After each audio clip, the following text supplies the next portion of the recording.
All right, Kahalayam La Yahweh, Bahashim Yahushua, Bahashim Kakodash, which is the Paleo Hebrew, the Lashon Kodash, the holy tongue for the one true name of the Heavenly Father being Yahweh, in the name of Yahushua. All right, Bahashim means in the name, Kahalal means all praises. So all praises to Yahweh in the name of Yahushua, as is written in Acts 4:12. There's no other name given among man whereby ye may be saved. All right, that shows you the importance and the relevance of the name. All right. It is important to know that name. There is no salvation without that name. Point blank, period. That is Yahweh, whom the world ignorantly calls God, or Allah, which both of those are titles, and Yahushai, who the world ignorantly calls Jesus. The letter J wasn't even derived till the 16th century. So I'd like to give double honors unto the out of the apostles that you must grab millstone. Time of this truth through the spirit and power of Yahweh Shem Yahushai.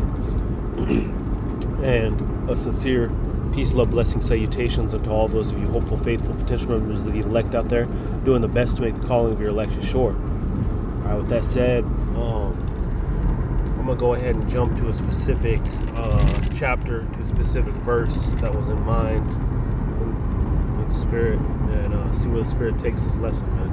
Lord willing, to be edifying unto the Lord's scattered elect, wherever they may be today.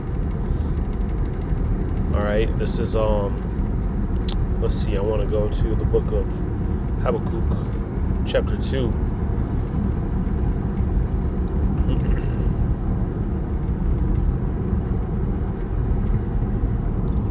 And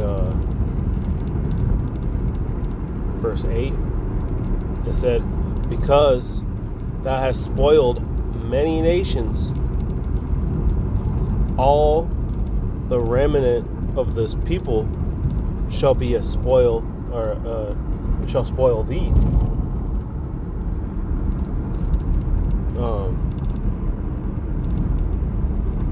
Because of men's blood, and for the violence of the land, of the city, and of all that dwell therein.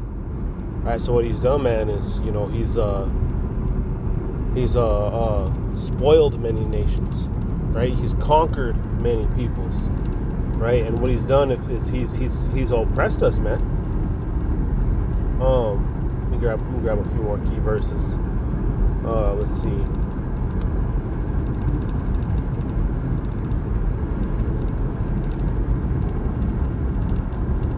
Actually, I want to jump to another chapter. Lord willing, we'll jump back to this one because this one got a lot of good verses on the topic that I want to speak of.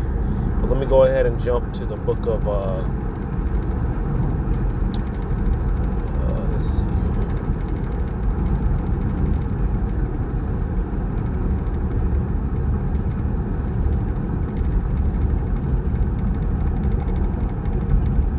I believe it's Amos where I want to go.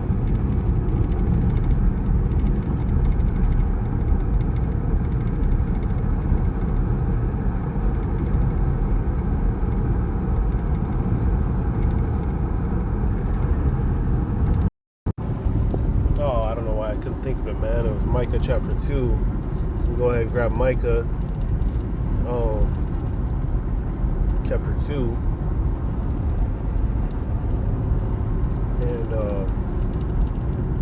I'll just start at verse 1. It says, woe to him that devise iniquity and work evil on their beds. When the morning is light, they practice it, and it is because it's in the power of their hand, right? So right now, the earth is in their hands. The power is in their hands. So what have they done? They've caused evil and wickedness and mischief to sow in it. Right? It tells you this in the Apocrypha. Right? It tells you this in the book of Daniel. It's prophesied that this devil would rule, and he would rule very wickedly, man. He's destroyed the earth. He's oppressed the people. He's turned us into from being able to enjoy life, man, to where you're really just a money-making number to sleazy E, man. Right? America is just one big financial melting pot, if you will, for lack of a better word. It's one big engine that they use to make money, man. And the parts of the engine consists of us, specifically the Israelites, man. right? And really, he's made all these people be part of that. All these people are slaves, man. It tells you, I've done lessons on, the fact that when they abolished slavery, what they did is they set up storehouses, right? And they would be able to charge for your daily use of things, including food, right? So, now that you're having to pay for all this stuff, it's basically the same thing, right? They give you the illusion of freedom by giving you football, by giving you these different things, right? Which would be the bread and circuses that Rome put up, which is why this place is known to be Rome reborn again, according to the scriptures, right? The beast was wounded, but it yet lived. The first beast system of this Edomite structure, it was wounded, but it yet lived, man. Salakia, that would be the first beast, or the first Edomite power structure, Salakia. That would be, because they started with the Grecians, right, when they really came into power. So the Grecians, then they became the Romans, right? After they stole that history from the Japhites, they took on their persona, and they're thieves, man. And they came through, and now here they are, still hidden behind the scene, making money, man. Got everybody fooled. People are starting to wake up and smell the coffee, right? But they still choose to, like the scriptures say, people are willfully ignorant, man. All these calamities going on, right? Everything that's happened, man, is prophetic, right? The whole Jeffrey Epstein thing. Where the hell the people at? They should be lining the street to come to camp, man. We've been telling them about all this stuff, and we were the crazy conspiracy theorists. Well, where's all that shit talking now, man? What do you got to say now? Right, so what this devil's done, right, with the power of the world in their hands, right, has made this slot machine of this place. Verse 2, so they're continually making money by us, man, by us being in debt, by us having to build up these systems. I'll speak for myself and say I barely get to see, my own house, man. I barely get to see it. It's still in that, our first time job, or our first most biggest priority is this truth, man. That's why the scriptures say that saints shall be worn out. But let me go ahead and continue reading. Verse 2, it says, and they covet fields and take them by violence, and houses and take them away. So they covet our houses, our fields, man. They've taken them from us, right? We've been now just to go fishing, right? You got to pay a fee, man. In order to have your own property, you got to pay through the nose, man. Right?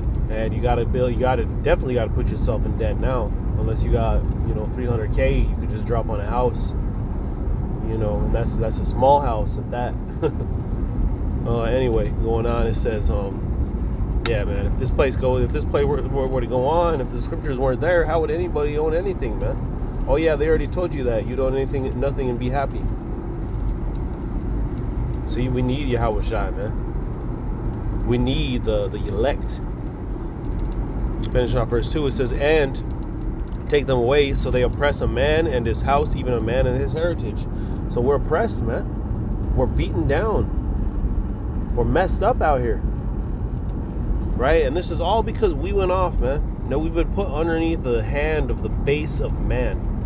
The man that's so fucking stingy, man. Forgive my words, but it's a little bit frustrating, man. The hands of the guy that's so stingy that he will murder his own brother. We are his brother, man. Jacob and Esau were brothers, man. Hey, they teach you that in school. The play of Julius Caesar. What they are, their true nature is a bunch of backstabbers, man. Right? Don't be surprised at the nature of E and at the nature of man, because E is in power and men mimic the power structure of this earth. All these people out here are backstabbers. That's why people are so moved off of the body, off of the brotherhood, man. Because we move different, man. We've woken up to this truth. We've woken up out of the fact that we're in this spot of mental slavery, and now we're learning how to return to the Lord, man. Which includes this. This is one way where Paul said to sum it all up, right? Paul said this to sum it all up and try to, give us a way. It's lucky I think I'm on the wrong one. Yeah. Romans 12. But yeah, let's grab this real quick, man. This is Romans chapter 12. It's lucky. Chapter 12, verse 8, if I'm not mistaken. No, it's not 8. 12. What is it? 13 and 8. It's lucky. It says, "Oh no man, anything but to love one another in love, for he that loveth one another hath fulfilled the law." And this is where you get some dumbass Christian, man. You're coming up and talking about, oh, God is love, God is only love, God is. Let's see what Paul says to expound upon this, man. Because I know every Christian knows this verse, man. But probably not the next verse. Verse 9, it says, "For this thou shalt not commit adultery." So look, there's an action behind saying that you love someone. You're not going to be sleeping with this man's woman if you have love for him. So a way to keep yourself from committing adultery is to actually have love and not just say you have love, but commit adultery and say you have Jesus. Nope, that is a crutch. That is a drug. That is a very, very easy way for death. It's the Christian church, man. See, anyway, going on, it says, "Thou shalt not steal." So you ain't going to be stealing your brother's thing if you have a love for him, man. Right? You can be happy that he has that, in fact. Hey, good for you, bro. Right? "Thou shalt not bear false witness." You ain't going to be saying he did something he didn't do. Something that I encountered recently from an Edomite at work, man. "Thou shalt not covet." So you ain't going to be looking at their stuff, sizing them up for it, man. You're going to, I want that. That should belong to me. No, again, you should be happy for that man. Going on, it says, "And if there be any other commandment, it is briefly comprehended in this saying." So you could comprehend it in this brief saying, man. Right? In this small saying, you can briefly comprehend this, this right here. It says, "Thou shalt love thy neighbor as thyself." Boom. Why? Because verse 10, "Love worketh no ill will towards his neighbor, therefore love is fulfilling the law." So there you go, man. You ain't going to be doing dirty, nasty, grimy stuff, backstabbing each other in the back if you have love for one another. So again, we're learning how to not be part of this mindset. Like the scriptures say, make your mortal thoughts, set your mind upon immortal thoughts. In fact, let me grab it since I'm butchering it, man.